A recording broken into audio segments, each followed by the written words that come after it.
लातूरमध्ये जर तुम्ही प्रॉपर्टी किंवा फ्लॅट घेत असाल तर थोडंसं सावधानकीनं, कारण की गेल्या अनेक वर्षापासून लातूर शहरात रेडीमेड घरांचा धंदा मात्र जोरात सुरू आहे। कारण की अनेक दिवसांनी लातूर शहरात रेडीमेड घरे तयार करून विक्री देखील केली असली तरी विकासक आणि खरेदीदार यांचा कुठेही ताळमेळ न लागल्याने अनेक रेडीमेड घरांच्या सोसायटी अजूनही तयार होत नाहीत। परिणामी घर खरेदी करूनही अनेक खरेदीदारांना मेंटेनन्स वरून डोकेदुखीचा सामना करावा लागत आहे।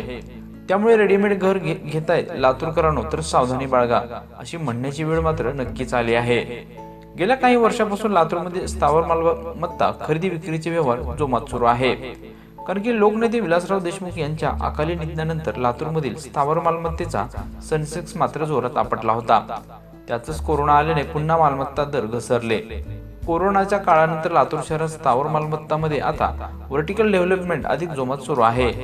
ओरिजिनल डेव्हलपमेंटला फाटा देत अनेक विकासांनी व्हर्टिकल डेव्हलपमेंटला प्राधान्य दिले आहे।